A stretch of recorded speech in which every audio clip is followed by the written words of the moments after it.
peut acclamer le Seigneur? Kuna mtu anaweza mshangilia Bwana? Je disais en Samuel 19, 1 à 6.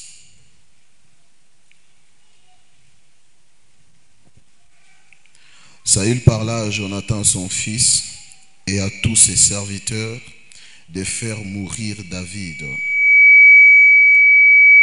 Mais Jonathan, fils de Saül, qui avait une grande affection pour David, l'informa et lui dit: Saül, mon père, cherche à te faire mourir. Sois donc sur tes gardes. Demain matin, reste dans un lieu retiré et cache-toi.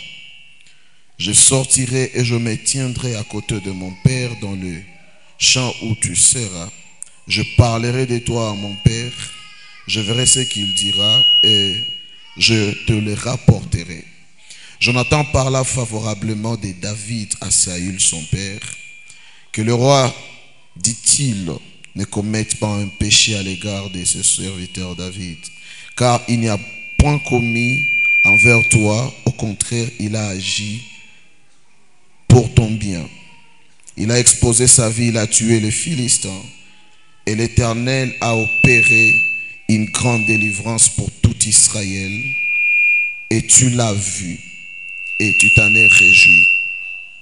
Pourquoi pécherais-tu contre le sang innocent, et ferais-tu sans raison mourir David? Saül écouta la voix de Jonathan, et il jura disant: l'Éternel est vivant, David ne mourra pas. Amen. Unaweza shangilia juu ya neno ya Bwana.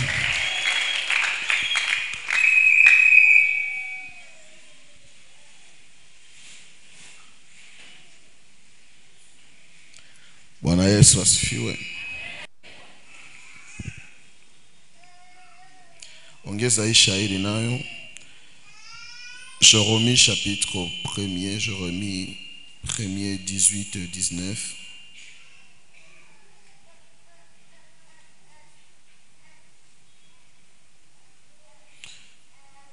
Je remis chapitre 1er 18 19. La Bible dit ceci: Voici, je t'établis en séjour sur tout le pays comme une ville forte, une colonne de fer et un mur d'airain, contre le roi de Juda, contre ses chefs, contre ses sacrificateurs, contre le peuple du pays.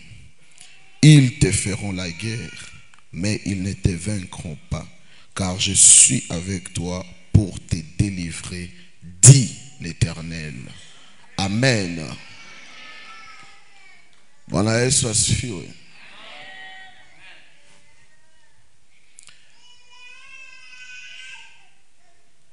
Namshukuru tena Mungu wa Baba ambaye anatupatia neema kuwa mbele zake asubuhi ya leo, na akitupatia tena nafasi ya kuongea na taifa la Bwana. Haleluya. Ujumbe ambao niko nayo asubuhi ya leo juu ya taifa la Mungu, juu ya watu walikia kwenye mirago asubuhi ya leo. Jehova alinituma nikiambia mtu mmoja ya kwamba Mungu atampigania.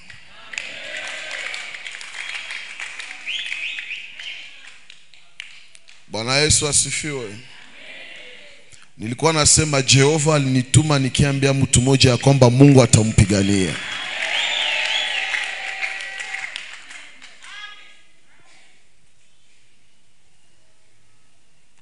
Wakati nilikuwa nikiomba juu ya mirago ya siku ya leo,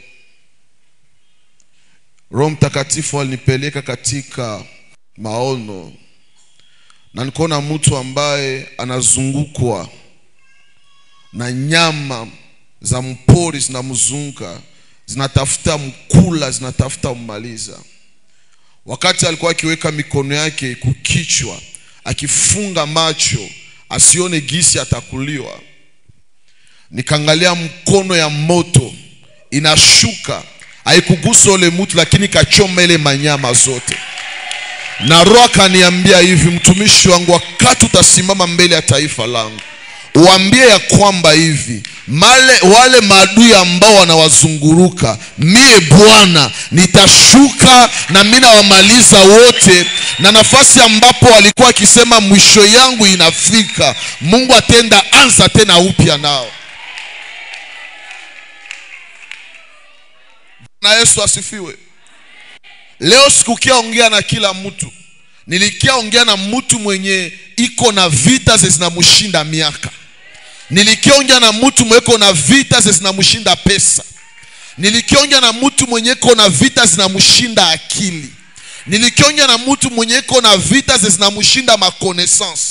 Nilikia ongea na mtu mwenye iko na vita zinamshinda bidii na zinamshinda nguvu. Umepiganishwa siku ya kutosha, lakini asubuhi ya leo kwenye mirago ya Jehova Nisi, wewe hautapigana tena, wewe hautalia tena, wewe hautalalamika tena. Mungu wa Mtume Gabriel Tikiko anasimama kwenye kiti chake cha enzi na akisema ya kwamba trop c'est trop. Umelia siku ya kutosha, umeonelewa siku ya kutosha, umezingatiwa siku ya kutosha, kutosha. Kama wazazi wako hawakukupigania, kama shangazi zako hawakukupigania, kama mama yako hawakukupigania, kama ndugu zako hawakukupigania, kama watumishi wenu hawakukupigania, mimi Mungu wa Israeli nakamata maamuzi asubuhi ya leo, nikishuka kwenye vita yako, nikishuka kwenye mapambano yako, kwenye ile shamba ya mapambano, hautabaki peke yako, hautabaki peke yako. Mungu wa Mtume Gabriel Tikiko, Mungu wa agano ya Jehova Nisi, anakamata maamuzi, anashuka kwenye ile vita, anakia maliza zile manyama zote, anakia maliza zile manyama zote, anakia maliza zile manyama zote. Niko nasema vitu ambavyo nimeona na nimesikia, niko natangaza vitu ambavyo nimeona na nimesikia. Kuna watu wako pembeni yako biko na tabia ya manyama, biko na attitude za manyama, wamekutrete kama mtu ambaye haufai. Lakini asubuhi ya leo Mungu wa Mtume Gabriel Tikiko anasimama na anasema ya kwamba watakupiga vita lakini hawatakushinda, watakupiga vita lakini hawatakushinda, watakuinukia lakini hawatakushinda, watasimamia ile kazi yako lakini hawataimaliza, watainukia biashara yako lakini hawataimaliza. Sijue kama naongea na mtu, sijue kama mwenye unabii iko hapa, siko naongea na kila mtu. Niko naongea na mama mwenye iko na vita, niko naongea na baba mwenye iko na vita, niko naongea na mtu anapitia magumu, mtu ambaye anapitia mazito, akisema ya kwamba akili zangu zinaisha, mawazo yangu inaisha, sijue tena nifanye nini, sijue tena nikimbilie kwa nani. Asubuhi ya leo na ujumbe juu yako, na habari njema juu yako, au kukimbilia n'importe où, ulikimbilia kwa Baba, ulikimbilia kwa Baba. Na kama ulikimbilia kwa Baba, jua kwamba Jehova Nisi ni mji wa makimbilio. Jehova Nisi ni mji wa makimbilio, mali ambapo watu ambao wana nguvu, watu ambao hawajiwezi, wanakuja mbele za Bwana wakisema, Jehova, hii vita itaisha siku gani? Hawa watu wataendelea kusema mpaka siku gani? Na ujumbe juu yako asubuhi ya leo, Mungu mwenye unaombaka, Mungu mwenye unatumikiaka, Mungu mwenye unatafutaka asubuhi kumirago, mchana kwenye maombi, magharibi musemina, usiku mumakesha, ule Mungu asubuhi ya leo ananiambia nikuambie, ninaingia kwenye vita yako, ninashuka kwenye vita yako, ninaingia kwenye vita. Oh my God, rabashekandarabaya, rimandarabakonta, ikandereba baba, rokanta karia babosha, matubra katokaya. Wakati niko naongea, nikiona wamama watatu wachao waliinuka juu watoto wenu, wakawatupia magonjwa, wakawatupia tabia zenye uelewe, na mpaka loko nalia ukisema, watoto mbona wasikie maombi yangu, mbona wasikie shauri yangu? Haiko wale watoto wamezungukiwa na pepo, wamezungukiwa na watu wabaya. Lakini asubuhi ya leo mkono wa Bwana inashuka juu watoto wako. wako. Mkono ya Bwana inashuka katika kizazi yako. Mkono wa Bwana inashuka katika nyumba yako. Na nikisikia ya kwamba vyovyote ambavyo vimekushinda, Mungu anaenda vimaliza asubuhi ya leo. Mungu anaenda vimaliza asubuhi ya leo. Mungu anaenda vimaliza asubuhi ya leo. Kama ni wewe nipe amina mara 3. Kama ni wewe nipe amina mara 3. Sharada bakando robo shikanda rabaya rumande brakaya talabash kara talaba kontaria manda rabashit. Adui yako ana bahati leo. Niko nasema vizuri, adui yako ana bahati leo.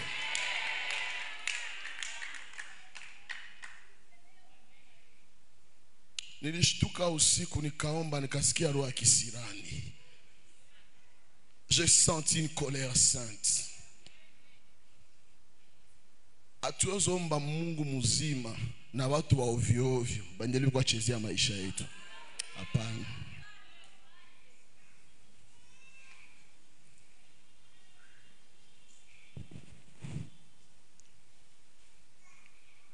Biblia inasema ya kwamba mwa kitabu ya Samueli mahali ambapo tumesoma, Sauli akaikala, akafanya kikao na watu wake. Watoto wake walikuwa hapo, askari jeshi wakubwa walikuwa pale pembeni ya Sauli. Sauli akisema hivi, leo Daudi anapaswa kufa. Swali kubwa ya kujiuliza, Daudi alifanya nini juu Sauli akamate maamuzi ya kumuua? Ukasoma Samueli wa kwanza sura ya 16, Biblia inasema ya kwamba palikuwa na nabii jina lake lilikuwa Samueli. Samueli alikuwa mbele za Bwana usiku na mchana akilia juu ya mfalme Sauli.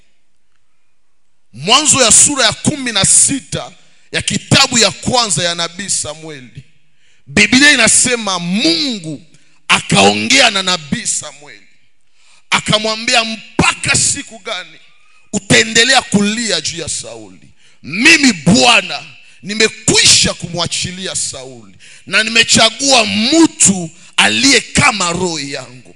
Uende katika nyumba ya Yese na nitakuonesha mtu ambaye nimechagua.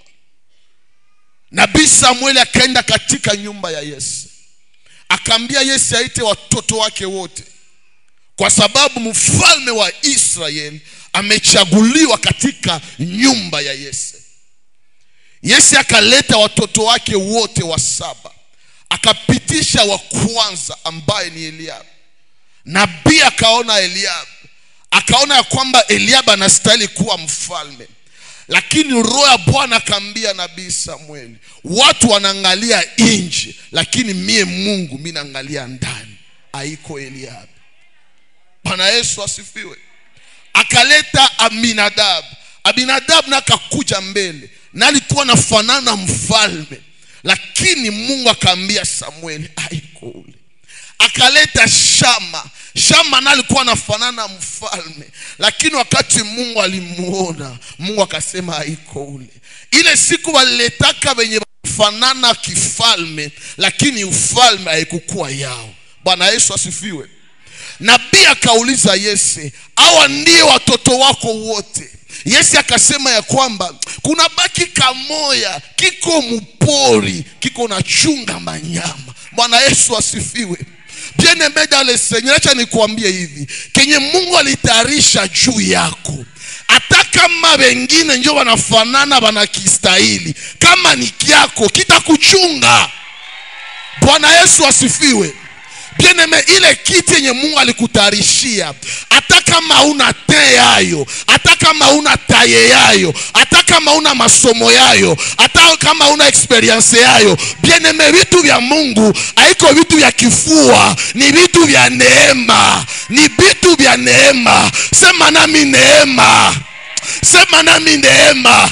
Bien-aimé, baraka yako ya asubuhi ya leo haitaona urefu yako, haitaona kimo yako, haitaona taye yako, haitaona sura yako, haitaona origine yako, lakini neema ya Bwana, itatuma watu wenye banakuwa juste kumacho ya wanadamu banakataliwa, lakini we mwenye kitu, we mzaifu wa watu, we mwenye una nguvu, we mwenye ujue sema juu ya neema ya Bwana, mafuta ya kifalme itakuchunga. Mafuta ya kifalme itakuchunga. Mafuta ya kifalme itakuchunga. Na nabii Samueli akasema hivi, hatutamaliza hii jambo kama siyaona ule mtoto. Hatutamaliza hii jambo kama sijaona hii kijana. Nikitabiria watu 15 asubuhi ya leo, nikiwaambia ya kwamba kuna renio zilianza bila wewe, lakini unjo takia zimaliza. Kuna vikao vilianza bila wewe, lakini unjo takia vimaliza. Kuko makope zilianza na ukukua, lakini wataikala. Banangalia gisi waliikala, hakuna mwanastahili. Banasema tuite mama fulani, tuite papa fulani, tuite kaka fulani, tuite ule dada, yenjo mwanawezaka hivi, yenjo tajitosha muhivi. Bien-aimé, kenye Mungu alikutayarishia, hata kama kinakuya kwenye walikufukuza, juu ni kiako, watakutafuta.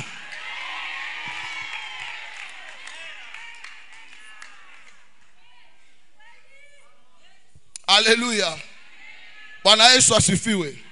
Bien-aimé, neema ni kritere yenye Mungu anapatiaka watu benye wengine watu washafukuza.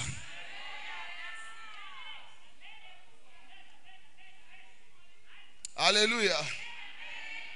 Bakisema ule tunajua faiblesse zake. Unajua Daudi alikuwa nani? Ukasoma Psalm 51, utaelewa origine ya David.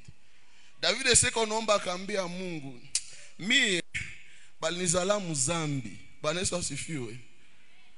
Cela veut dire que Daudi alikuwa mtoto wa nini? Wa inji. Bwana Yesu asifiwe. Mena siku onction royale na kia mwao, Yesu akazani ya kwamba ni wale watoto wenilizalaka munjia halali njo wanastahili. Kumbe Mungu ataka watu kuna kuona saa erreur, mewonjo utakuwa hero. Ataka watu wanakuona koko wenjo herero wa mjamaa, Mungu yuko nakuona wenjo utakuwa hero wa ule jamaa. Ataka kama wanasema faso yenye alikiaka kudunia sini muzambi. Bien-aimé, Mungu hangaike na vile vyote. Kama watu wanatupiaka kuyalala, Mungu anaendaka njo logotea kuyalala. Nikiambia mama moja magharibi ya leo, acha kudharau watoto wako, acha kudharau maisha yako, acha kudharau kenye Mungu alikupatiaka. Mungu njo anajua thamani ya kila mtu.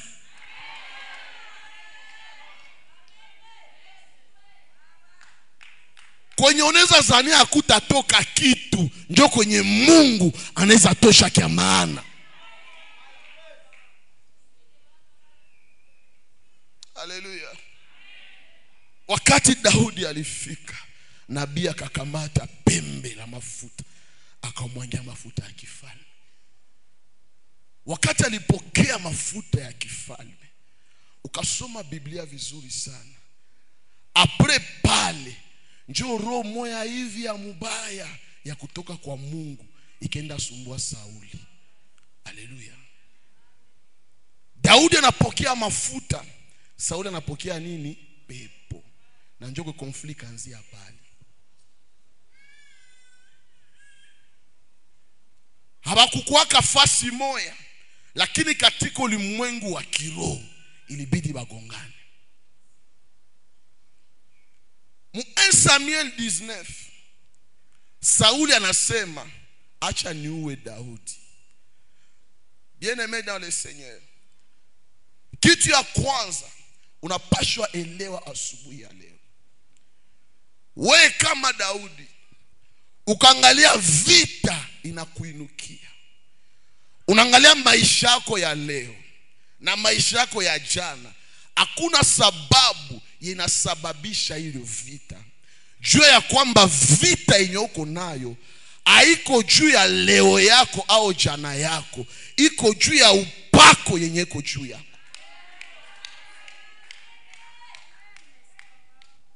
Haleluya. Kama auelewe yenye uko napitia, jua ya kwamba kesho yako inaweza explique mzuri vile uko naishi leo.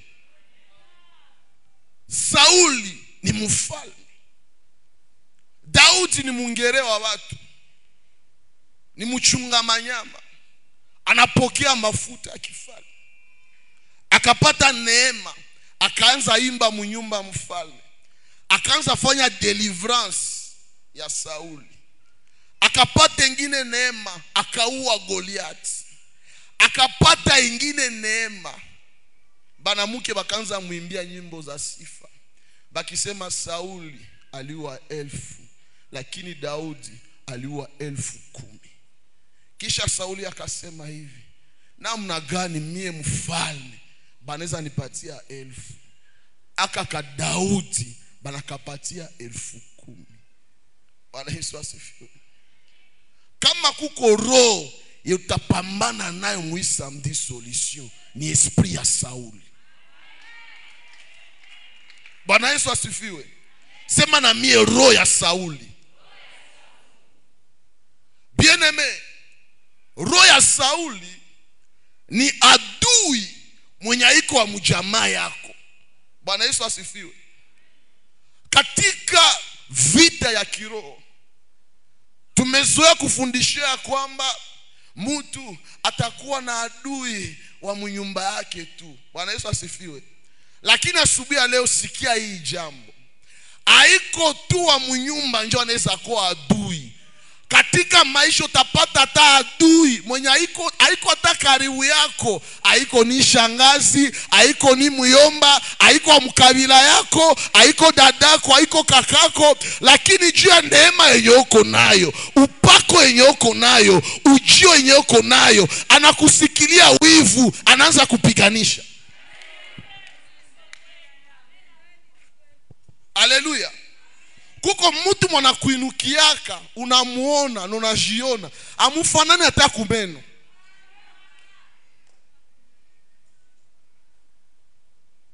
Haleluya. Sauli ni Mbenjamini, Daudi ni Muyuda. Bwana Yesu asifiwe. Uni mwana wa Benjamin, lakini uni fils wa Juda. Abiko ataba mu kizazi moya, abiko wa mutribi moya. Me Sauli anasema jutu wake kanapata upako ndakapiganisha. Katika ulimwengu wa kiroho na katika vita za kiroho, usikuwa nachungia vita tu mwenu au kuwa kwenu. Bien-aimé, kama uko na etoile, vita inaweza tokea fasi yote.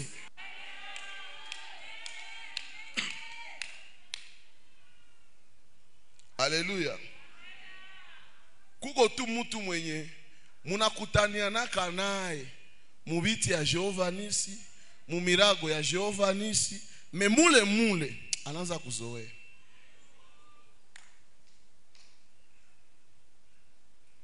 Mimi napenda neno yenye baba anazoea kaongea. Kuko mtu mwenye angelikuwaka agano ya mtume Gabriel Tikiko, amungelikutana naye. Haleluya. Ukaangalia kwenye ulisomeaka na kwenye alisomeaka, distance ni ya mrefu. Ukaangalia quartier yenu na quartier yake, distance ni ya mrefu. Tukenda mbali, ukaangalia maisha yako na yake, distance ni ya mrefu. Mejutu ni vya kiroho, kuko vita zenye unakile ma distance yote atakupiganisha. Jona ikala najuliza na huyu naye akaanza ni pekenya aye.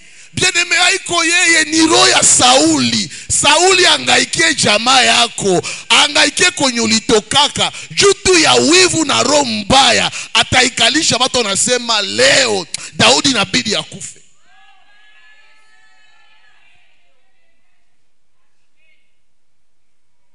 Haleluya. Kukuwa pumbafu mambo ya kiroho ni kuzania kwamba kila mtu anakupendaka.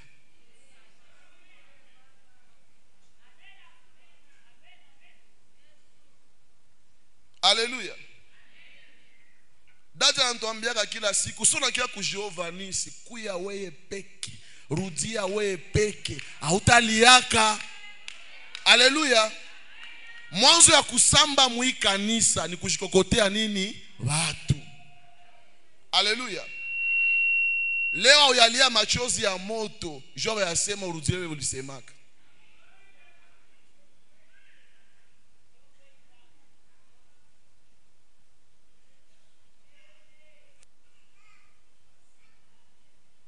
Haleluya. Kuko watu watakuinukia.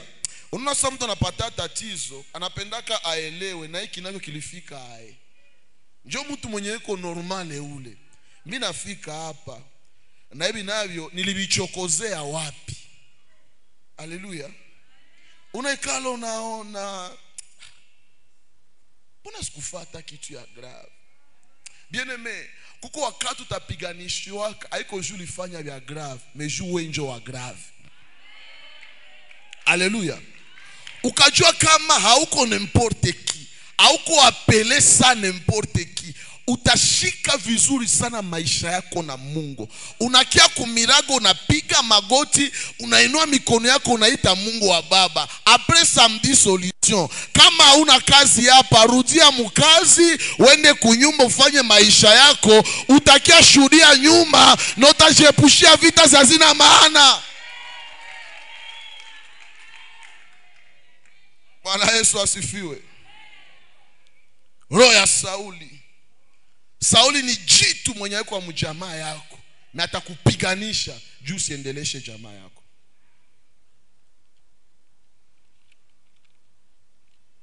Kabate jambo ya pili juu ya Sauli. Sauli ni mtu mwenye hana besoin ya kukupiga, lakini kuna besoin ya kukuua.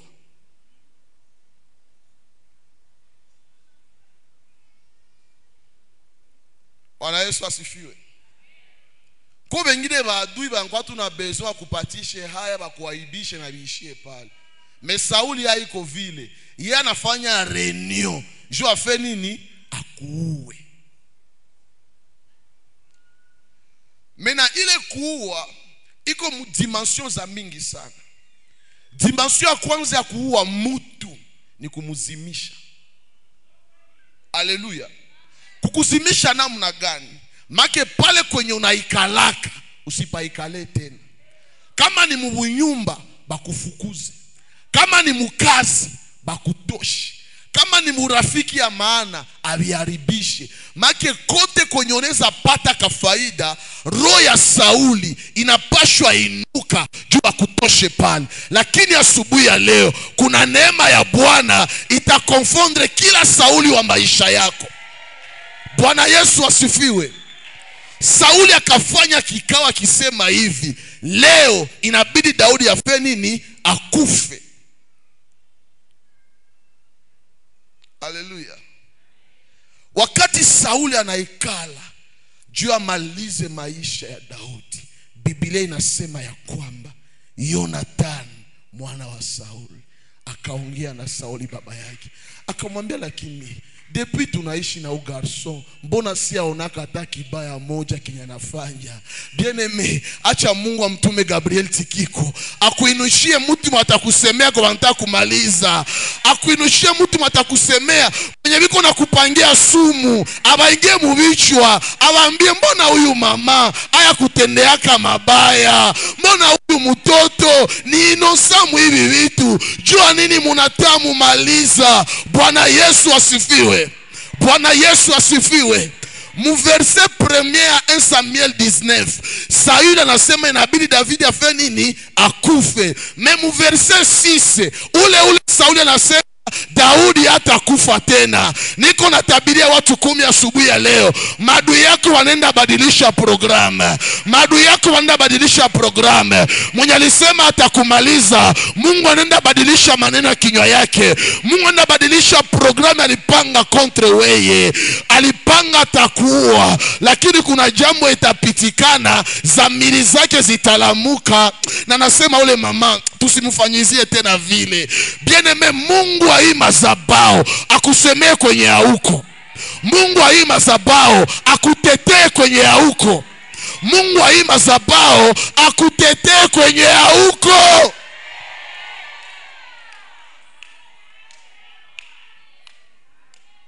Haleluya. Aujue vikao ngapi vinafanyikiwaka juu yako. Aujue bangapi biko naikala saa hii juu akutatize. Memwile marenyo zenye wewe hauko, Mungu mwalikupatia ile neema.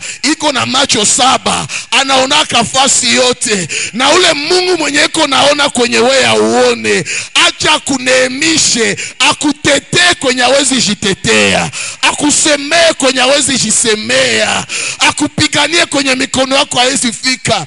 Inua mkono yako juu, sema Jehova, Jehova. Mungu wa mtume Gabriel Tikiko, Baba nisemeye.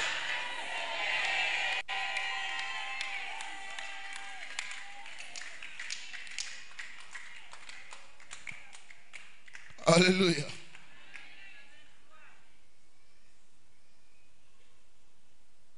Sema na miro ya Sauli. Wakati na changer ile programu, metelma ni mtu wa roho mbaya. Hata kama anasema hata kuua leo, ile roho itamutuma akufatilie, akuempoze maisha ya instabilite. Alléluia. Ukasoma 1 Samuel chapitre 20, makitu chapitre kufatele 19, verset ya kwanza, Biblia inasema hivi: Daudi akaanza kimbia. Bwana Yesu asifiwe. Mtu mwenye balimbia, la Bible dit David s'enfuit de Najot près de Rama. Bwana Yesu asifiwe. Maki anatoka kwenye alikuwa. Awaseme David parti, mais David s'enfuit. Kwa difference ya kuenda na kukimbia. Haleluya. Mwenye anaendaka analagaka, mbona kimbiaka anapendaka okoe maisha yake. Acha tu nikwambie kweli. Kama kuko mwenye ashaka kupiganisha, hata kama na kuonesha meno leo, jua kwamba ile roho ingali tumu yeye.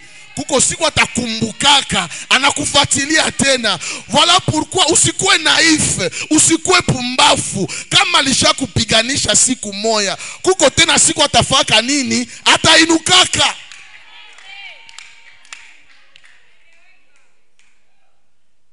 Daudi akukimbia kila mtu, alikimbia kanjo Sauli. Haleluya. Baba ntuambia kila siku watu wenye ifo tunakuwa napendana kwa mbali. Bwana Yesu asifiwe. Kama ni kusifu Mungu Jehova, tunamusifu pamoja. Mekuingiana mu maisha njoo, hapana. Kukaribishana kuma nyumba njoo, hapana. Bien-aimé, mwenye ashasema atakutendea kama mabaya. Hata kama Jonathan asema leo njoo vile papa unono simuue kwanza, atakalme Jonathan alisema, message Jonathan ataenda, zile pepo zake zitamwingia tena. Kama uko makini batakupekea.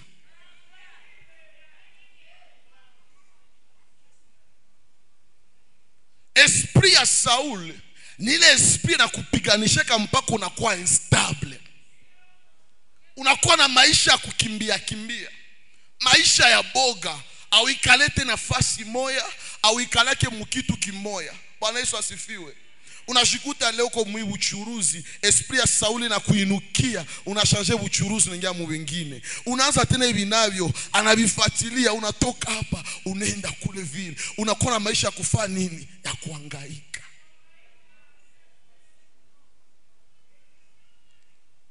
Esprit ya Sauli kengia mu relation zako, mu connexion zako, utakuwa na jirandre compte ke mu mwaka moya ulikuwa hata na barafiki 60, leo ulikuwa rafiki yake na huyu mkakorogana, après palo kakamata huyu mnakorogana. Unakia juliza, est-ce que minjo wa mubaya? Bien aimé, kuko vitu vingine iko tu wenjo wa mubaya, kuko roho mwesha inuka ikasema huyu mama atakuwa stable, huyu baba atakuwa stable.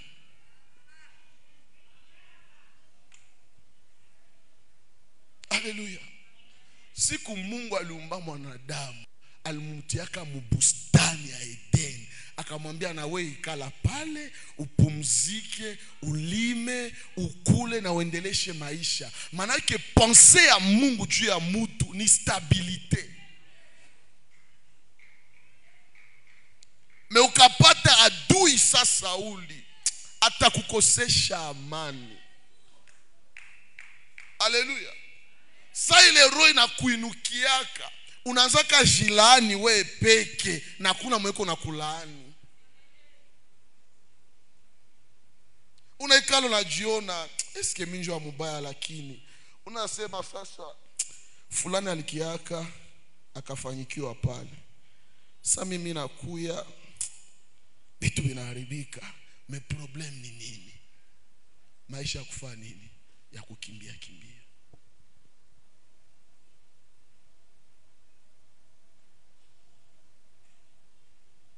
Mungu anaweza penda ufanyikiwe pale kwenye uko, lakini Sauli haezi itika. Bwana Yesu asifiwe. Ile esprit ya Sauli tellement inapenda weka instabilité au maisha yako, itatumika na vitu viwili, poursuite na control. Ukasoma hii histoire ya 1 Samuel, ukamata hii chapitre 20 na chapitre za kufata, utatambua ya kwamba kote kwenye David alikuwa kanajikuta, Sauli alikuwa anajua ka David eko pale. Mpaka fika munivo yenye Saul anaua watumishi ya Mungu, jutu wale watumishi walisaidia Daudi. Haleluya. Bien aimé, fanya hange sana na kila mwanajiransenya sana juu ya maisha yako. Haleluya. Ana projet ya kukusaidia, ana projet ya kusomeshia watoto, ana projet ya kukuzia nyumba, menapenda ajue ka kila kitu maisha yako. Bien aimé, sa mtu iko nauliza mahabari juu yako, akisha maliza uliza, mwambie mu objectif gani?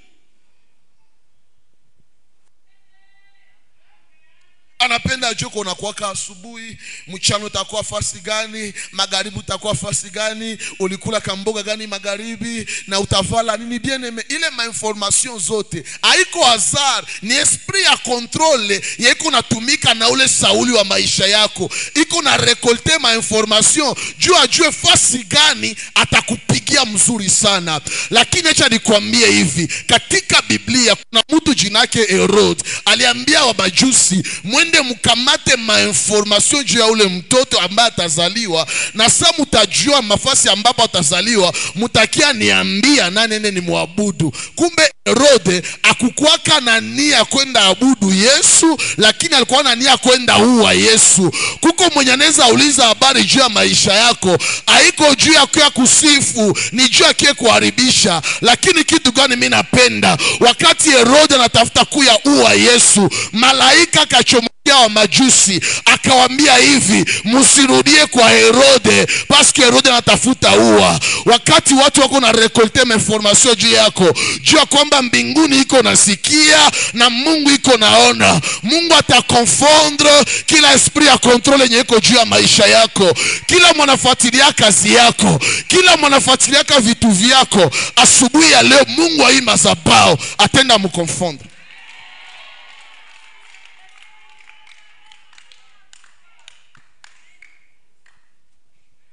Haleluya. Fanya ange na mtu mwenye anapendaka ajue ile connection, ile relation yenye uko nayo, mlikutana naka aye.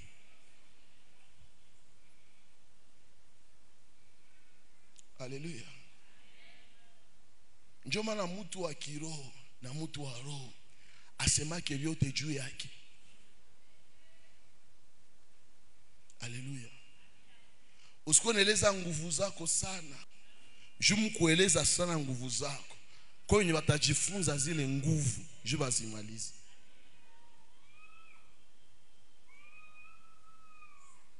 Na ukapata kale kafasi yae.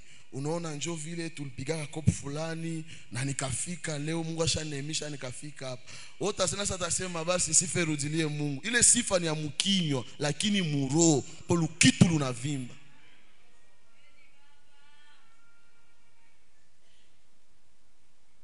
Maisha ya mzuri ni maisha ya kujificha. Uko na kafumbako ya pesa ikalia kwaso. Haleluya.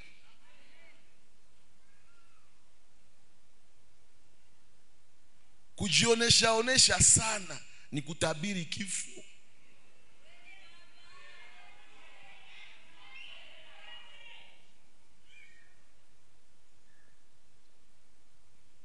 Kwa tu mtu mwenye hakupendake na jue wenye uko navyo, kisha tena wewe peke unamujulisha, ndio sasa anatia acceleration mchuki yake.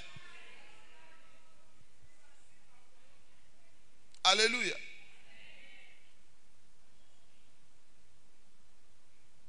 Maisha ya mkanisa ni maisha kuonesha tu watu Mungu na basi. Bingine vyote tutabijua kule mbele au mbinguni. Haleluya. Meukapenda ujifanye Biblia hapa. Faso tutakufungula na tutakusoma. Faso tutakuhubiri. Hautasahau kitu.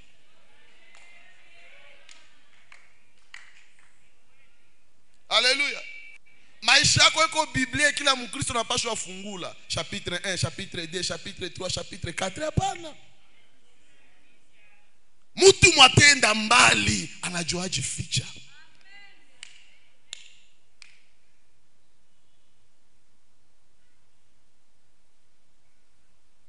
Haleluya. Kuko vita zenye ungelipataka kama ungelongeana fulani. Jana nilikuwa nahubiri hapo kanisa, nikaambia watu hivi: kama weye ulishindwa chunga siri yako ukatuambia hayo, usizanie shie tutaweza chunga yenye wewe peke ulishindwa jichungia. Haleluya. Unashindwa vicha vyako unavituonesha, uko siri vraiment na shie tutavichunga. Afa kusema njoo vile akanitrai, akaniweka hadharani. Alikuweka hadharani juu peke, ulianza fa nini? Ulianza jiweka.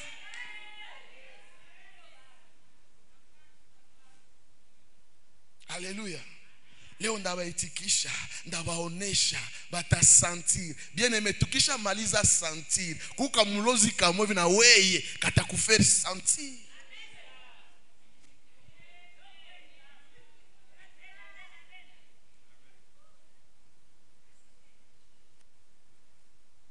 Alléluia. Vivre bien, c'est vivre caché.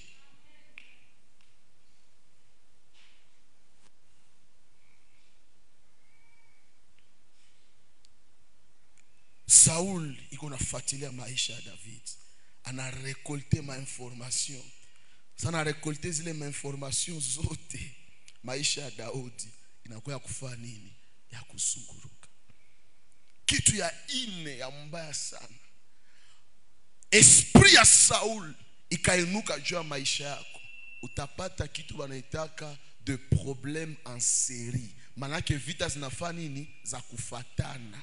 Utakuwa uyamaliza hii, ingine inainuka.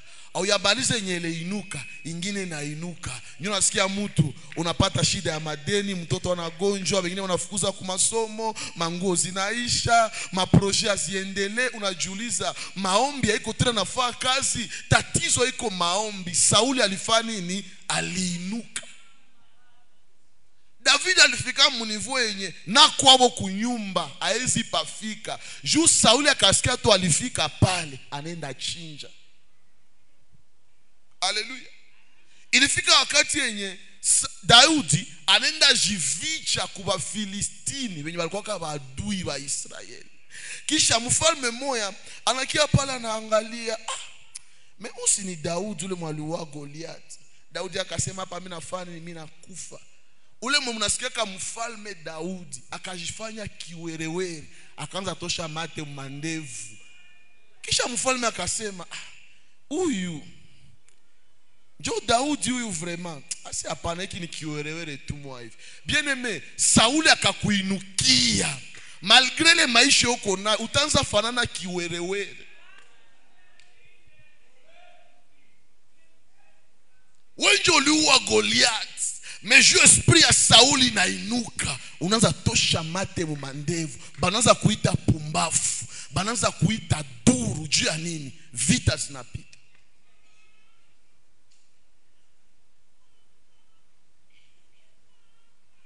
Unezo na mtu kuna pita munjie kuna jisema ako, unazania njo vile yeye iko na fa recitation. Haiko recitation, iko na panga maplan. Ule mtoto naye balimfukuza hii Septembre nafika kumwisho, makomunike zishafika, biko alomba première tranche, njo vile rasio ya patikana, njo vile le magonjwa nayo ayaisha. Mtu kuna tembea vile kuna jisema ako, unazania njo vile maana vitu vinafaa nini binashindikana.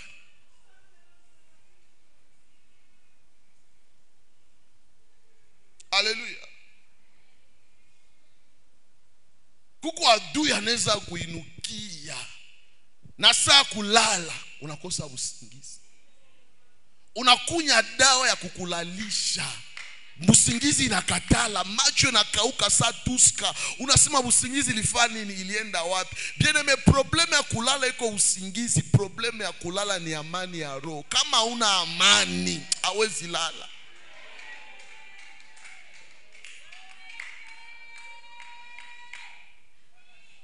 Haleluya.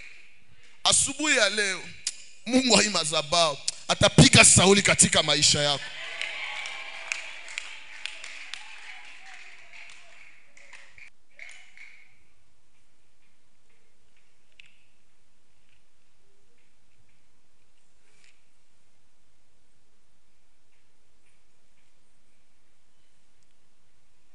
Bwana Yesu asifiwe. Kuna watu wako nasaidiwa na mafundisho.